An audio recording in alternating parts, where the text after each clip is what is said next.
Eh bien bonjour et bienvenue pour une nouvelle vidéo sur Hélène Wonderbooks. Alors cette fois-ci on va faire le troisième bilan pour le Pumpkin Autumn Challenge de cette année et il s'agit du menu Automne Enchanteur. Alors pour ce menu Automne Enchanteur, j'ai eu des lectures excellentes et j'ai eu du beaucoup moins bon malheureusement. Alors ce bilan devrait être quand même assez rapide puisque bon au final il n'y a pas tant de lectures que ça. Et je vais donc commencer par la première sous-catégorie puisqu'il s'agit de la lunette de pierre, c'est extra quand on veut voir ce qui ne se voit pas. Et il fallait choisir petit peuple, féerie, nature, nature writing. Alors pour le petit peuple, j'avais choisi de lire le premier tome de Nain, une bande dessinée en je sais plus combien de tomes, mais je crois qu'ils atteignent les 29 ou 30. C'est toute une série en fait de BD de fantasy. Alors il y a toute une série qui s'appelle Nain, il y en a une autre qui s'appelle Mage, une autre qui s'appelle Orc et Gobelin, je crois. Et j'en ai oublié une. Elfe. Elfe qui en fait est la première, voilà, qui est de Nicolas Jarry principalement. C'est lui qui fait la plupart d'entre elles, mais il me semble qu'il y a aussi des collaborations avec d'autres auteurs. Donc j'avais envie de découvrir un petit peu cette bande dessinée, même si je me disais, bon, c'est de la bande dessinée classique, c'est-à-dire avec une soixantaine de pages. J'avais un petit peu peur quand même que ce soit léger. Et je suis désolée, je renifle un petit peu. Oui, décidément, ce mois-ci, il y a toujours un truc. Si c'est pas la crève, c'est un petit peu d'allergie. Bon, bref, désolée. Qu'est-ce que je disais du coup? Oui, bon, j'ai décidé de lire ce premier tome déjà parce que j'en ai entendu beaucoup de bien. Et même si j'avais un petit peu peur que ce soit léger justement à cause du nombre de pages, en fait c'est mon coup de cœur de Automne Enchanteur, on va dire. Ensuite je peux pas encore vous dire exactement pour l'ensemble du pack parce que je sais plus si j'en ai eu d'autres, mais en tout cas celui-là je l'ai absolument adoré. J'étais très très surprise. Donc apparemment chaque tome va reprendre la vie d'un des nains, en tout cas pour cette série là, et toutes les histoires se passent dans le même contexte. Donc apparemment on va recroiser des personnages selon l'histoire qui se déroule, etc. Et la première tourne autour de Redwyn de la Forge. Redwyn de la Forge est un nain, bien entendu, fils de forgeron, et son père en fait forge non pas des armes mais des outils agricoles, du matériel, des choses comme ça. Il se refuse absolument à forger des armes. Redwyn, quand il était petit, bien qu'il était avec ce père aimant et en fait une amie également qui était toujours avec eux pour les assister, a beaucoup souffert de la réputation de son père parce que son père est apparemment un excellent forgeron, pour ne pas dire l'un des plus réputés et des meilleurs du monde des nains, mais le fait qu'il refuse absolument de construire des armes fait que la plupart le considèrent comme un lâche. Voilà, comme un lâche, comme un talent gâché, comme quelqu'un qui ne veut rien faire, enfin un petit peu, comme un feignant en fait, même s'il travaille tout le temps, juste parce qu'il ne veut pas s'investir dans tout ce qui est guerrier. Et donc en fait, toute cette histoire va nous raconter l'histoire de Redwyn, comment à son adolescence il va finir par se révolter contre ce père qui ne lui convient pas en fait, qui ne lui montre pas ce qu'il veut apprendre, et il va en fait avec son oncle apprendre à forger des armes, il va se mettre à faire des armes et il va rentrer en fait beaucoup plus dans le monde guerrier, dans le monde de la violence tout simplement, et c'est ce qui va lui permettre en fait de comprendre pourquoi, qu'est-ce qui se cache derrière le talent de son père, pourquoi son père refuse à ce point-là de créer des armes et les conséquences que ça a sur l'ensemble du peuple nain en fait, parce que il y a une magie autour de ça, une magie qui est basée sur les runes en fait, qui sont utilisées sur les outils comme sur les armes et qui leur donnent toute leur puissance et tout leur pouvoir et qui nécessite pas de la magie en tant que telle mais un savoir-faire en fait, c'est basé là-dessus. Donc pour ne pas en dévoiler plus sur l'histoire, très sincèrement en aussi peu de pages j'ai trouvé l'histoire incroyablement dense. J'ai trouvé les dessins magnifiques. Je vous mettrai quelques inserts. Je ne sais pas si je vais vous les mettre là tout de suite ou sur la fin de la vidéo. Peut-être sur la fin de la vidéo, ce sera plus pratique. Franchement, j'ai adoré. L'histoire était passionnante.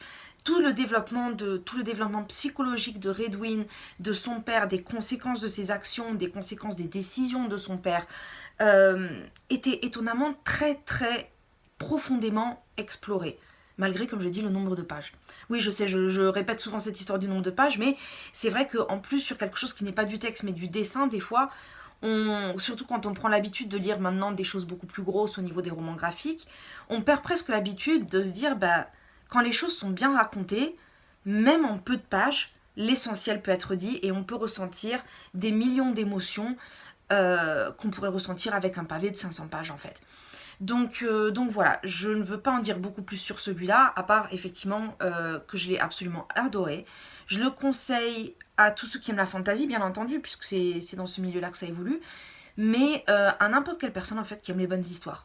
Parce que, outre le milieu fantasy, comme j'ai dit, c'est le côté psychologique, le côté de conséquences en fait, qui même si là sont dans un monde particulier, au final peuvent se retrouver dans notre vie de tous les jours, dans beaucoup de choses, dans beaucoup de ressentis qu'on a tous en fait.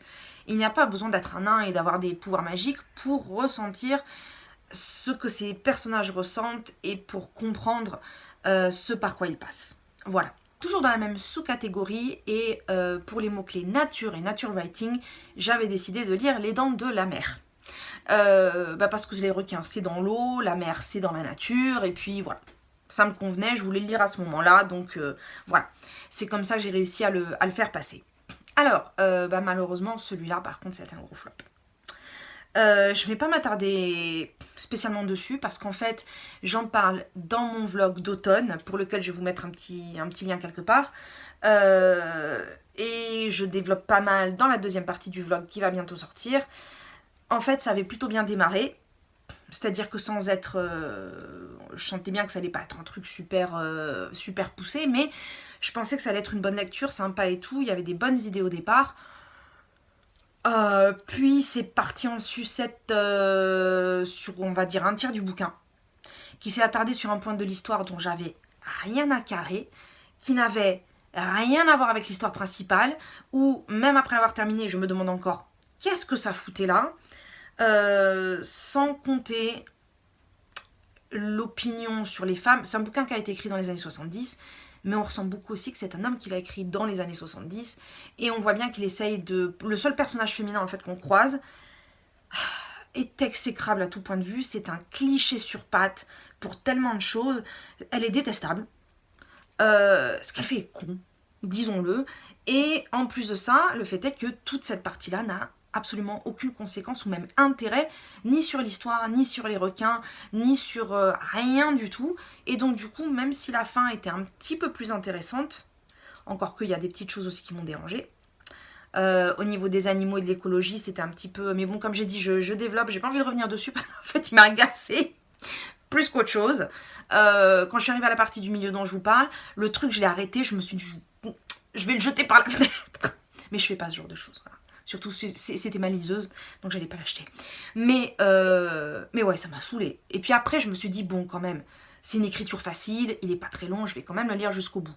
Mais du coup, je n'avais plus rien à faire. Et puis la fin, si elle n'était pas mauvaise, cassez pas trois pattes à un canard. Voilà. Donc ça m'a permis de lire quand même un grand best-seller de l'horreur du XXe siècle, qui était quand même très connu apparemment aux États-Unis. Il a été numéro 1 des ventes pendant hyper longtemps. La seule chose en fait de positive que je peux garder sur ce bouquin, à part le début du livre, c'est que l'auteur, ça a été écrit en 73 si je me rappelle bien, le film Les Dents de la Mer est sorti en 74. L'auteur a eu un petit peu peur en fait des conséquences de son livre, de ce que ça a fait vis-à-vis des requins, de l'opinion publique, etc. D'autant plus avec la sortie du film, puisque ça a été vite. Et il est devenu l'un des plus grands défenseurs des requins. Donc ça, je pense quand même que c'est un point qu'il faut savoir, que ça n'a pas été fait gratuitement dans le sens où après il en avait rien à foutre. Non, ça quand même, voilà. Mais à part ça, sincèrement, le bouquin... Voilà. Alors, deuxième sous-catégorie de automne enchanteur, je me rappelle déjà plus du menu, on est bien. Il s'agit de Nom d'une dune, avec écologie, anticipation, science-fiction, post-apocalyptique. Et là, je vais parler de 2 bouquins, même si j'en ai lu qu'un. Vous allez voir pourquoi. Alors d'abord, le tout premier, celui que j'ai lu, entre guillemets, il s'agit de La Tour de Babylone de Ted Chiang. Donc j'avais dit que je voulais lire des choses de cet auteur, parce que il n'y a pas longtemps, j'ai vu... Oh là là, c'est quoi le titre en français? Premier Contact de Denis Villeneuve, que j'avais bien aimé. J'ai trouvé vraiment bien, même si après j'ai trouvé qu'il y avait des petites choses un petit peu... Mais bon, on n'est pas là pour parler du film. Mais ce que j'ai adoré, c'est le concept de base. L'idée était hyper originale. puisqu'en fait, bon, juste pour vous la faire courte, il s'agit d'une rencontre avec des extraterrestres qui du jour au lendemain arrivent sur Terre. On ne sait pas ce qu'ils veulent. Ils ont planté des vaisseaux un petit peu partout. Du coup, tous les gouvernements paniquent un petit peu. Genre, oh là là, qu'est-ce que les Russes vont faire? Qu'est-ce que les Chinois vont faire? Enfin, bon, les trucs habituels, quoi. Hein. Mais ils vont emmener une nana qui est linguiste pour essayer d'apprendre à communiquer avec eux par la science du langage, en fait, pour essayer de décortiquer leur langage, essayer de comprendre comment ils communiquent. Et toute l'explication autour de ça, et comment le langage est décortiqué, et surtout la façon avec laquelle eux-mêmes, les extraterrestres, ont créé un langage et comment ils fonctionnent, c'est un truc passionnant. Bref, c'est tiré d'une nouvelle de ce livre de Ted Chiang. Voilà. Donc c'est pour ça que je m'étais dit, il y a des idées sympatoches. Alors pour l'instant je n'ai lu qu'une nouvelle, mais j'avais bien dit que c'était pour piocher parce que j'avais prévu tellement de bouquins. Donc j'ai lu une nouvelle, c'est validé. Voilà, c'était le but. Par contre, j'ai bien aimé cette nouvelle. Je pense que je vais continuer de le lire dans les semaines qui viennent. Je vais le foutre quelque part dans le Cold Winter. On peut bien rajouter une nouvelle par-ci par-là. C'est l'avantage des nouvelles, on n'est pas obligé de tout lire d'un bloc. Hein. Alors, la nouvelle que j'ai lue, c'est la nouvelle qui donne son nom au roman, qui s'appelle La Tour de Babylone. Que dans ma tête, je sais pas pourquoi, j'ai tout de suite assimilé à la Tour de Babel. Bah, c'était pas complètement faux, même si c'était pas vraiment la Tour de Babel. En fait, on se retrouve à Babylone, où les êtres humains sont en train de... bah oui, forcément, les êtres humains. J'ai parlé d'extraterrestres avant, bon. Donc forcément, je me sens obligée de préciser. Bref, sont en train de construire une tour dans le but d'atteindre le paradis. Et en fait, ils sont en train de faire une tour qui monte, qui monte, qui monte, qui monte. Et pour ce faire, ils engagent des mineurs, des constructeurs, des briquiers, on appelle ça, les gens qui font des briques, pour justement acheminer les choses pour que la tour continue de monter, monter, monter. Apparemment, ça fait des siècles qu'ils sont en train de la faire. Et là, ils ont atteint la voûte céleste. Voilà. Et donc, on suit un personnage principal qui est Élamite. Élam, c'était dans l'ancienne Mésopotamie. Et ils vont également faire venir des... Ah là là, comment est-ce qu'on appelle ça en français? Ça craint, je perds de plus en plus de mots. Des carriers? Les gens qui taillent la pierre, bref, des gens qui taillent le granit qui viennent d'Égypte. Puisqu'effectivement, ils ont la technique, etc. Et en fait, le but, c'est de monter tout en haut de cette tour pour pouvoir commencer à casser la voûte céleste pour passer au travers, pour voir ce qu'il y a derrière. L'humanité, sa curiosité, des fois. Enfin, je dis pas, hein, je suis aussi quelqu'un de super curieux, mais c'est vrai qu'après, il y a des choses, tu te dis, pensez un petit peu au risque des fois. Bref, et j'ai beaucoup aimé cette nouvelle, bien entendu, je vais pas vous dire ce qui se passe, mais ce que je peux vous dire sans que ça ne gâche rien, c'est que bien entendu, on va suivre l'ascension de ce personnage tout au long de la tour. C'est hyper intéressant, ça donne le vertige, parce que... bien entendu, ce personnage-là, il est jamais monté haut comme ça, puisqu'à cette époque-là, des trucs qui... La Tour Eiffel et compagnie, ça n'existait pas. Hein. Donc, quelque chose qui est haut, qui va jusqu'à la Lune et aux étoiles, puisque ça touche la Lune, ça touche les étoiles, ça touche même le Soleil. On sent bien quand même que c'est de la fiction, mais en fait, on va ressentir ces... Ah, j'arrive pas à trouver mes mots, je suis désolée. On vit ses ressentis, c'est-à-dire que plus qu'une histoire qui se développe, c'est les ressentis physiques qu'a cette personne que l'on va avoir. C'est-à-dire que toutes ces sensations quand il monte la tour, qu'il voit Babylone qui devient de plus en plus petite en bas, le vent qui devient de plus en plus fort, et puis quand ça va commencer à devenir une sorte de nuit permanente, ou quand ils vont se rapprocher du soleil et qu'il fait trop chaud, donc il faut se cacher d'un certain côté de la tour, les étoiles qui parfois s'accrochent à la tour, bah oui, quand elles croisent le chemin, et qui restent accrochées, mais ce sont des événements dont il ne faut pas parler, puisqu'ils portent malheur. Tout ce genre de choses, il y a un mélange entre le vertige, la claustrophobie, c'est super bien écrit. J'ai beaucoup aimé. Et clairement, je vais continuer. L'idée est super originale, mais c'est vrai que quand j'avais vu que ça s'appelait la Tour de Babylone, même si j'ai pensé à la Tour de Babel, j'ai pas pensé à un moment que je serais dans une histoire qui ferait à ce point-là biblique. Parce qu'on a vraiment des noms de peuples, de cités, vraiment des trucs bibliques, quoi. Et effectivement, ça parle de la recherche de Dieu, puisque c'est ce qu'ils font. J'ai entendu un cling. Mon pendentif est tombé. Mon Dieu, il m'arrive des trucs, je m'en rends même pas compte. Alors, toujours dans cette sous-catégorie, j'avais également prévu la science-fiction de je sais plus qui, mais je vais quand même vous mettre le nom. Parce que, alors pourquoi je vais vous en parler, même si je ne l'ai pas lu? Parce que je vais le lire pour le Code Winter, mais j'ai oublié de le mettre dans ma liste, comme s'il n'était pas encore assez long, mais celui-là, je vais absolument le lire. Et pourquoi je vais en parler? Alors, parce que j'ai quand même lu, attention, tenez-vous bien, l'intro et la première page. Et ça me donne de quoi parler. Oui, faut pas croire.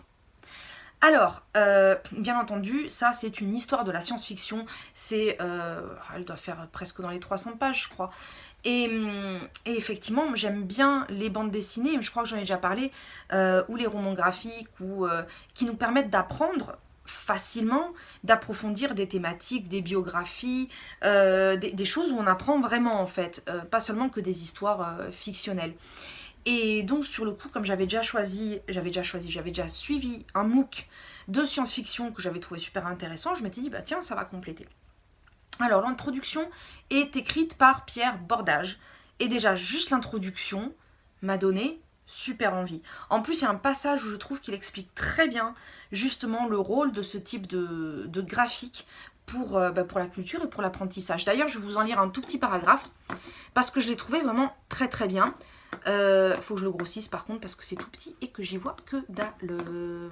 La bande dessinée offre des possibilités que la seule écriture ne permet pas. Par exemple, les portraits des auteurs dont on ne connaît pas toujours le visage et qui, de ce fait, deviennent instantanément familiers, les couvertures des livres placés en bas de certaines pages, illustrant les sujets ou donnant des repères chronologiques, ou ces pages qui, en quelques vignettes simples et colorées, recensent également par ordre chronologique les textes importants entre les XIIe et XIXe siècles, ou encore le rappel des sujets abordés sous forme de fresques. Mon puzzle personnel me paraît nettement plus complet depuis que j'ai dévoré cette histoire de la SF, et il n'y a rien de plus agréable que d'apprendre en s'amusant.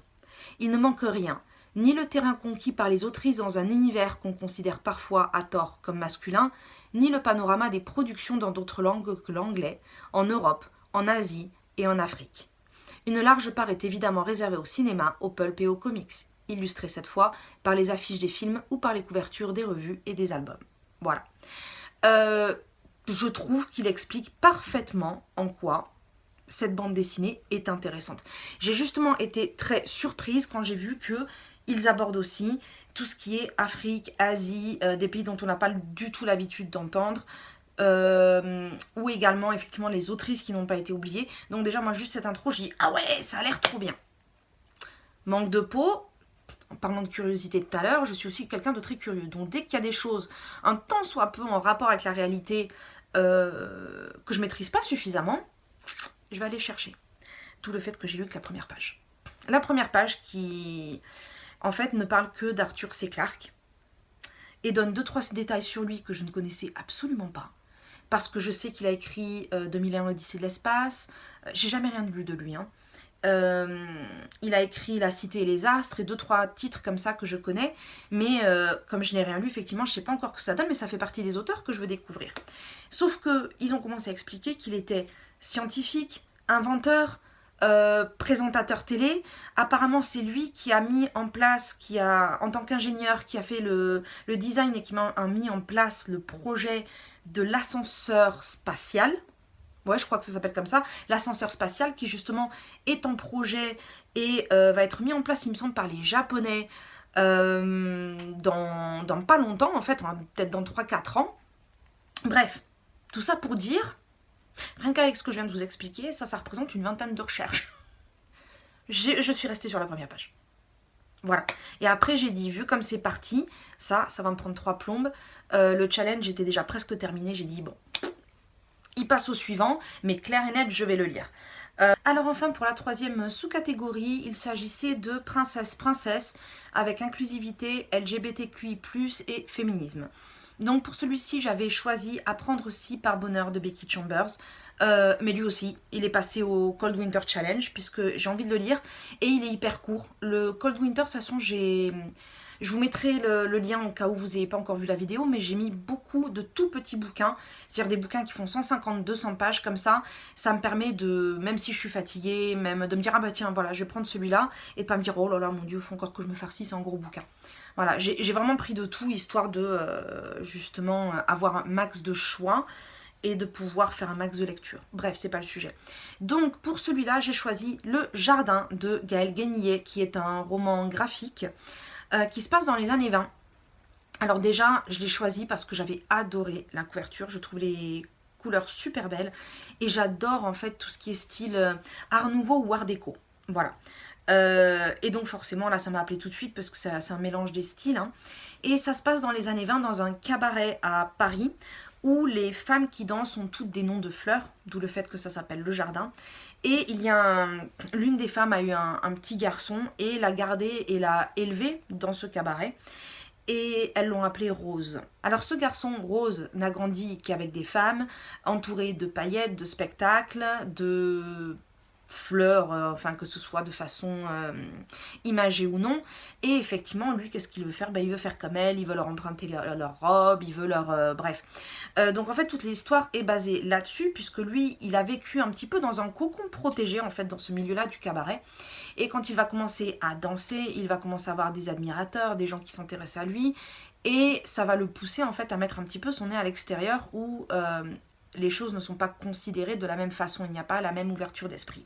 Donc Rose va découvrir déjà une forte amitié avec un de ses admirateurs et effectivement il va explorer l'extérieur, mais son fort caractère fait que il ne va pas être très touché par le fait que les gens ne les perçoivent pas forcément comme des gens normaux, comme des gens... voilà. Alors, ma conclusion c'est qu'il était bien. Les dessins sont très beaux, l'histoire était très sympa, je l'ai trouvé hyper agréable à lire. Par contre, absolument pas réaliste. Voilà. Elle est très idéaliste, je dirais presque naïve. C'est un petit peu... tout va pour le mieux dans le meilleur des mondes, mais réellement. Tout le monde il est gentil, tout le monde il est compréhensif, etc. etc. Alors c'est vrai que c'est naïf, c'est un petit peu... Puis en même temps, j'ai envie de dire, moi j'ai passé un super moment à la lire. Et une fois de temps en temps, c'est agréable aussi de lire des choses positives. Voilà. En plus pour quelqu'un comme moi justement qui en général ne me tourne pas vers les choses positives naturellement, si, j'ai passé un très bon moment, je la trouve très bien et je sais qu'elle a été critiquée justement à cause de sa naïveté, mais non, je trouve que ça passe très bien. Voilà. C'est pour une fois, on n'est pas non plus obligé de nous assonner sans arrêt les difficultés de la vie, on le sait, on a beaucoup d'autres œuvres qui nous en parlent. Et une petite bulle de fraîcheur de temps en temps, ça fait du bien aussi. Voilà. Donc franchement, bien. Bien, voilà. Et bien voilà, ça conclut une vidéo qui je pense sera assez courte cette fois-ci. Mais en même temps, je n'ai pas besoin non plus de faire toujours des romans vidéo. Hein. Si je l'avais filmé un petit peu plus tôt, vous auriez quand même eu droit à un petit événement. Enfin, événement entre guillemets, parce qu'on s'est pris un petit tremblement de terre, petit, on s'est bien fait secouer, parce qu'il y a pas mal de choses qui sont tombées quand même, mais justement, j'allais mettre la caméra en place, je me suis dit, c'est bête, ils auraient pu avoir un petit aperçu local, justement. En fait, quand j'habitais dans la montagne, il y en avait, mais on les ressentait pas spécialement, mais alors depuis que j'habite dans la plaine, un petit peu l'impression d'habiter dans une bouteille Orangina, bref. Voilà, écoutez, de toute façon, un jour ou l'autre, je suis sûre qu'il y en aura, et que je serai en train de filmer parce qu'on en a très très régulièrement. Voilà. Enfin bref, encore une fois, c'était pas le thème, mais c'est pas grave, hein, on partage jusqu'au bout. Et puis sur ce, je vous dis à très bientôt puisqu'il y aura encore un dernier bilan pour ce Pumpkin Autumn Challenge 2021. Ciao et bonne lecture, bye bye.